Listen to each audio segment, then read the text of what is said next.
Voici le conseil que je donnerais aux jeunes qui débutent dans ce monde. Merveilleux! Si vous aimez ce que vous faites et que vous avez vraiment envie de le faire, alors foncez! Elle a prêté sa voix à certains des films les plus appréciés de tous les temps.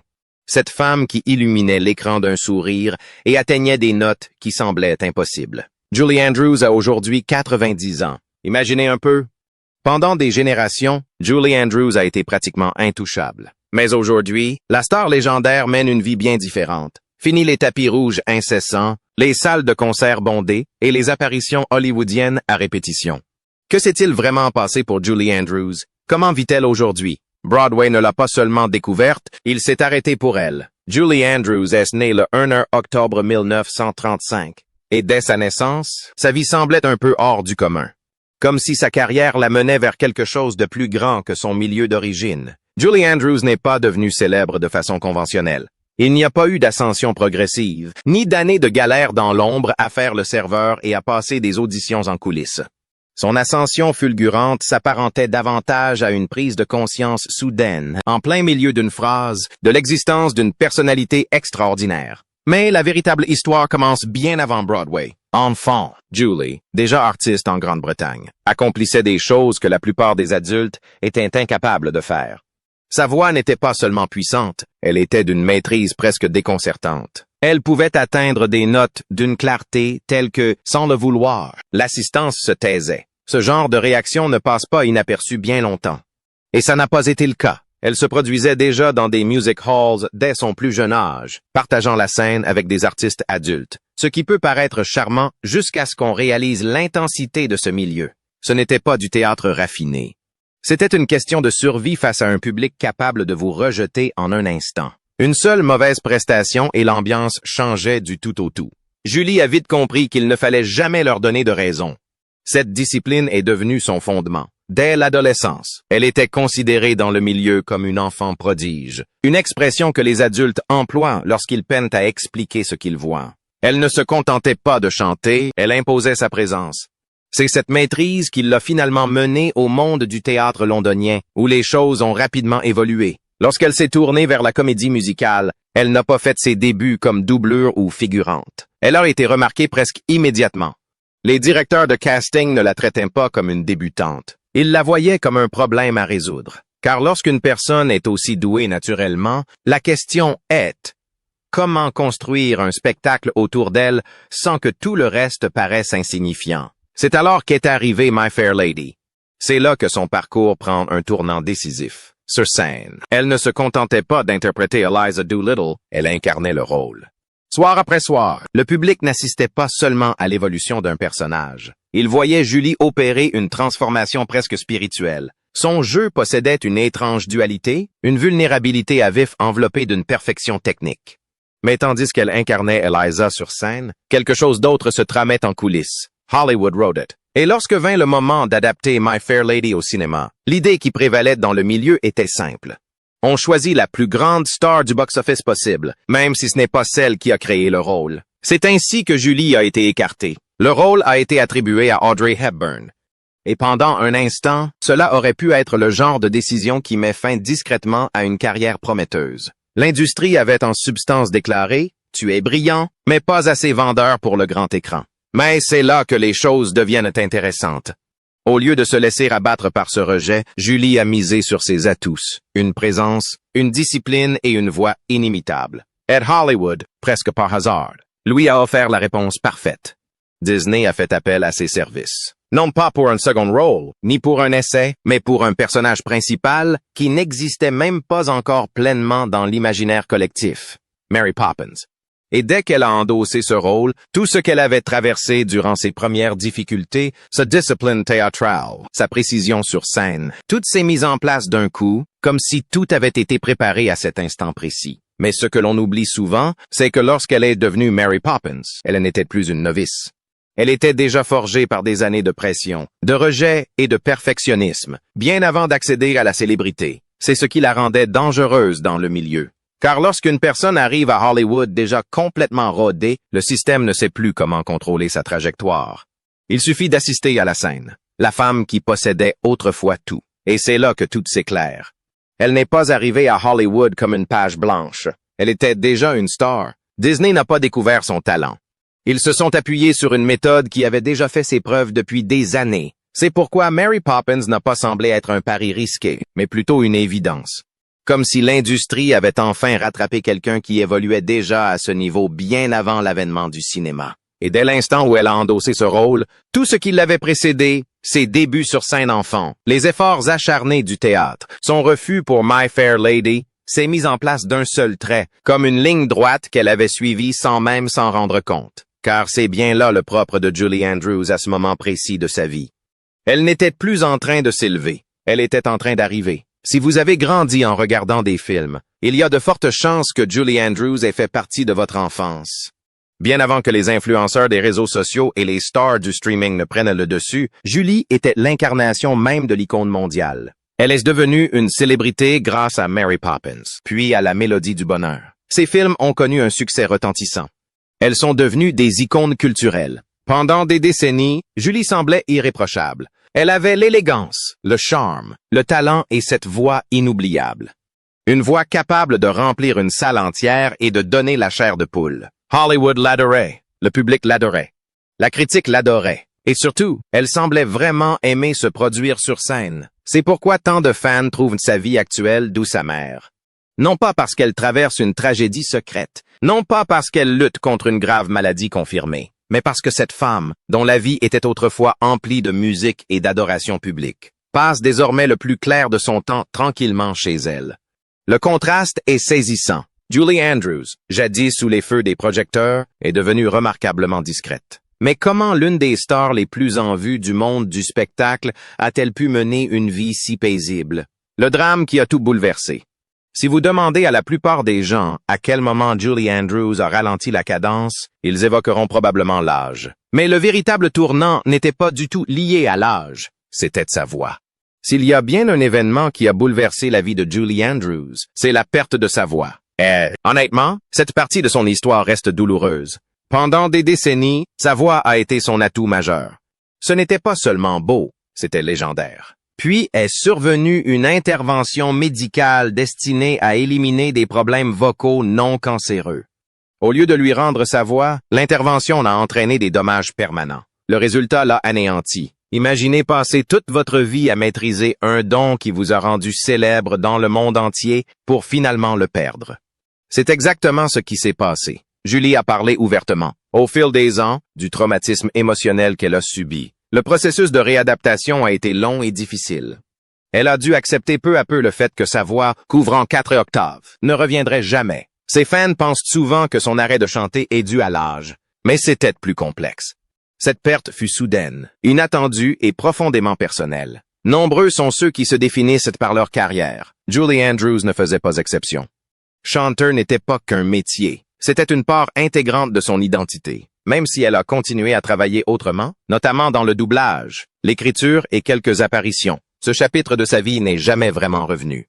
Et c'est peut-être ce qui explique pourquoi de nombreux fans décrivent ces dernières années comme tristes. Non pas par manque de succès ou de soutien familial, mais parce qu'elle a été contrainte de dire adieu à l'une des choses qu'elle aimait le plus. Après son opération des cordes vocales et son retrait progressif des comédies musicales, Julie Andrews n'a pas cherché à retrouver une gloire illusoire. Elle a opéré un virage à 180 degrés. Et c'est ainsi que sa seconde carrière a discrètement débuté, celle que la plupart des fans occasionnels ignorent même. Elle s'est ensuite tournée vers la narration, l'écriture, les livres pour enfants et le doublage. Oui, le doublage, ce qui est presque ironique compte tenu de son parcours. Elle est devenue la narratrice du Journal de Bridget Jones, a incarné la reine Clarisse dans Princesse malgré elle, et a repris son rôle dans la suite, devenant ainsi une sorte de figure royale emblématique de la culture populaire. Mais remarquez un détail subtil. Elle a cessé d'être au centre de l'histoire et a commencé à la guider. Il existe à Hollywood une tendance dont personne ne parle vraiment. Quand des stars prennent du recul, on suppose qu'elles ont été poussées vers la sortie. Mais parfois, elles choisissent simplement moins de bruit, moins de chaos, moins de pression constante. Alors, quand on dit qu'elle a disparu, ce n'est pas tout à fait exact. Elle n'a pas disparu. Elle a simplement déplacé son énergie. Mais la perception du public est parfois étrange. Car dès qu'on disparaît des radars, on suppose que quelque chose a mal tourné. Ce qui nous amène à la question que tout le monde murmure, mais que peu osent imposer directement. Si Julie ne pouvait plus compter sur le don qui l'a rendue célèbre, vers qui s'est-elle tournée ensuite? Pourquoi a-t-elle disparu de la scène médiatique? C'est généralement là que les rumeurs commencent. Une célébrité disparaît de la vie publique. Et aussitôt, Internet s'emballe et raconte n'importe quoi. Ces dernières années, Julie Andrews s'est faite très rare en public. À chaque nouvelle photo qui fait surface, les internautes se mettent aussitôt à poser des questions. Est-elle malade? Est-elle en difficulté? Cache-t-elle quelque chose? La réalité semble bien moins dramatique. Julie tient simplement à sa vie privée. À 90 ans, elle ne recherche pas la notoriété. Elle ne cherche pas à faire le buzz sur les réseaux sociaux. Elle ne souhaite pas assister à toutes les remises de prix ni aux soirées mondaines. Au contraire, ses proches la décrivent comme une personne qui se porte bien et qui mène une vie plus paisible. Bien sûr, les fans n'ont pas l'habitude de voir des icônes disparaître. Quand une personne passe des décennies devant les caméras, puis s'en retire soudainement, son absence se fait sentir. C'est exactement ce qui est arrivé à Julie. Ces rares apparitions sont devenues de véritables événements, tant elles sont exceptionnelles. Certains articles ont même souligné que sa récente apparition en vidéo était sa première apparition publique depuis près de 3 ans. 3 ans? Imaginez un peu. Pour une célébrité de la stature de Julie Andrews, c'est quasiment disparaître de la vie publique. Mais le fait de rester à l'écart des projecteurs signifie-t-il automatiquement que quelque chose ne va pas? Pas forcément. En réalité, cela pourrait tout simplement signifier qu'elle vit enfin sa vie comme elle l'entend. Cependant, une apparition récente a déclenché une toute nouvelle vague de spéculation. Et c'est là que les choses sont devenues intéressantes. Les rumeurs persistantes concernant la maladie de Parkinson. Le 7 mai 2026, Julie Andrews a prononcé un discours préenregistré à l'occasion du Congrès mondial de la maladie de Parkinson à Phoenix. Presque aussitôt, les gros titres ont commencé à circuler. Comme c'est souvent le cas sur Internet, les internautes ont commencé à faire des rapprochements hasardeux. Certains ont supposé que Julie était elle-même atteinte de la maladie de Parkinson. D'autres ont interprété son apparition comme une sorte de message de santé publique. Mais ces hypothèses comportent un problème majeur. Aucun diagnostic officiel n'a jamais été annoncé. Aucun représentant n'a confirmé la maladie de Parkinson. Aucune source vérifiée n'a confirmé qu'elle souffrait de cette maladie. Le but du message était de sensibiliser le public et de soutenir la recherche. C'est tout. Pourtant, les rumeurs se sont propagées. Cela nous rappelle à quel point les spéculations peuvent rapidement prendre une ampleur démesurée lorsqu'il s'agit de célébrités. Le public assiste à une apparition rare. Il constate des changements liés à l'âge. Il commence à s'inquiéter. Puis les théories se multiplient. Pour Julie Andrews, les spéculations sur sa maladie de Parkinson ont illustré une fois de plus la difficulté pour ses fans de comprendre pourquoi ils la voient si rarement. Ironie du sort, cette apparition, censée aider les autres, a paradoxalement alimenté les discussions sur sa santé. Les faits, eux, restent clairs. Julie a participé à une campagne de sensibilisation à la maladie de Parkinson. Elle n'a pas révélé publiquement être atteinte de cette maladie et les principaux médias ont mis l'accent sur la sensibilisation plutôt que sur sa maladie personnelle. Cependant, si la maladie de Parkinson n'est pas le sujet, à quel problème de santé Julie est-elle confrontée actuellement? La réalité de la vie à 90 ans. Voilà une chose à laquelle personne n'échappe. Le vieillissement. Ni les célébrités, ni les membres de la royauté, ni même les légendes d'Hollywood. Personne. Julie Andrews a eu 90 ans en octobre 2025. C'est un cap incroyable. D'après ses proches, elle se porte remarquablement bien. Mais cela ne signifie pas pour autant qu'elle est restée figée dans le temps. Des sources ont évoqué les douleurs et les maux habituels liés à l'âge. On l'aurait vu s'appuyer sur une canne à l'occasion. Pour certains fans, ce simple geste a été un moment poignant. Après tout, il s'agit de la femme qui, Jadis, sillonnait les collines en chantant des chansons sur la musique et l'aventure. Le temps finit par rattraper tout le monde. Pourtant, ce qui frappe, c'est la persistance de nombreux témoignages positifs à l'égard de Julie. Des termes comme « en bonne santé »,« en pleine forme » et « se porte à merveille » continuent d'apparaître dans les articles la concernant. C'est bien loin des rumeurs alarmistes qui circulent parfois en ligne. La réalité semble moins dramatique et plus accessible. Elle a 90 ans. Elle se comporte un peu différemment. Elle préfère rester chez elle. Elle privilégie le confort aux apparences publiques. Honnêtement, beaucoup de gens de cet âge-là feraient probablement le même choix. Ce qui est étrange avec la culture des célébrités, c'est que les fans s'attendent souvent à ce que les stars restent exactement les mêmes qu'il y a des décennies. Mais la vie ne fonctionne pas comme ça. La jeune femme de Mary Poppins est devenue une femme plus âgée. La femme plus âgée est devenue grand-mère. Et aujourd'hui, à 90 ans, c'est une légende qui profite d'une vie plus paisible.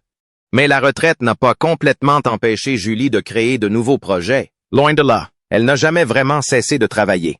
C'est l'un des aspects les plus surprenants de l'histoire de Julie Andrews. Même après avoir perdu sa voix si célèbre. Même après s'être éloignée des apparitions publiques régulières. Même après avoir atteint un âge où la plupart des gens seraient à la retraite depuis longtemps, elle continue de créer. Julie et sa fille Emma Walton Hamilton ont bâti un partenariat impressionnant au fil des ans. Ensemble, ils ont écrit des livres pour enfants et poursuivi le développement de projets créatifs. Leur dernier album illustré, Timid, devrait paraître en août 2026. Imaginez un peu.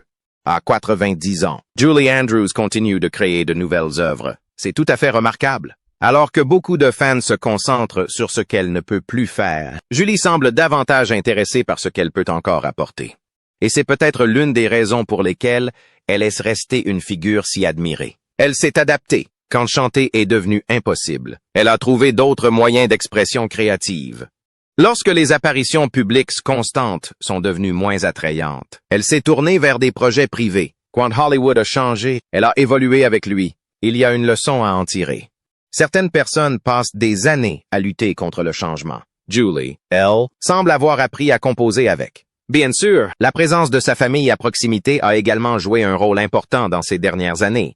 Et c'est peut-être la principale raison pour laquelle elle semble apaisée, malgré tout ce qu'elle a perdu. La vie tranquille qu'elle a choisie aujourd'hui. Soyons honnêtes. Quand il s'agit de célébrités et de légendes hollywoodiennes, on s'attend souvent à un scandale, un diagnostic choquant, une querelle familiale, des problèmes financiers ou un drame caché. On est habitué à ce que la célébrité soit bruyante, omniprésente et sous les projecteurs. Mais la réalité de Julie Andrews est à la fois plus simple et plus émouvante. Elle vit paisiblement. Elle passe du temps en famille. Elle travaille sur des projets qui la passionnent. Elle fuit les projecteurs. À bien des égards, sa vie est paisible. Pourtant, une certaine tristesse plane encore sur son histoire. Non pas parce que Julie elle-même semble malheureuse, mais parce que les fans se souviennent de ce qu'elle était. Ils se souviennent de sa voix, de ses performances. Ils se souviennent de l'avoir vue partout. Voir une icône adorée vieillir peut être une expérience étrangement personnelle. Nous avons du mal à accepter l'idée que les icônes vieillissent et finissent par s'immobiliser. On voudrait les voir figées à leur apogée, chantant à la perfection pour toujours. Mais la vie est ainsi faite. Même les légendes finissent par s'arrêter. Chacun projette ses propres souvenirs sur les stars. Lorsque Julie Andrews vieillit, le public se souvient aussi du temps qui passe. C'est pourquoi son histoire touche autant. Cette femme incarne une époque qui s'enfonce toujours plus dans l'histoire. Et pourtant, elle demeure là. Toujours aussi réfléchie, toujours aussi créative, toujours aussi admirée. Plus calme, tout simplement. Le plus triste n'est peut-être pas la vie que mène Julie Andrews aujourd'hui, mais plutôt le constat que le temps finit par transformer toutes les légendes. Aussi emblématiques qu'elles aient été, Julie Andrews ne se produit peut-être plus sur scène devant des salles combles. Mais la réalité est bien moins tragique que ne le laissent entendre de nombreuses rumeurs. À 90 ans, elle mène une vie privée. Elle reste créative. Elle passe du temps en famille. Et elle a choisi la paix plutôt que la publicité. La perte de sa voix était indéniablement déchirante. Et voir vieillir une icône adorée est toujours émouvant pour ses fans. Mais l'histoire de Julie n'est pas vraiment une histoire de déclin. C'est une histoire de résilience, d'adaptation et de grâce. La vie de Julie Andrews est actuellement bien plus complexe qu'on ne l'imagine. Car ce qui ressemble à une absence vue de l'extérieur pourrait bien être une paix intérieure. Mais je vous retourne la question. Pensez-vous que nous exigeons injustement de nos icônes qu'elles restent figées dans le temps simplement pour nous rassurer? Ou bien ce recul est-il justement ce qu'il y a de plus humain dans cette histoire? Partagez vos réflexions dans les commentaires, parce que je veux savoir ce que vous en pensez. Si cette vidéo vous a plu, n'oubliez pas de liker, de vous abonner et d'activer les notifications. Et partagez aussi votre film ou performance préférée de Julie Andrews dans les commentaires. J'adore lire vos commentaires. Merci d'avoir regardé et à bientôt pour une prochaine vidéo.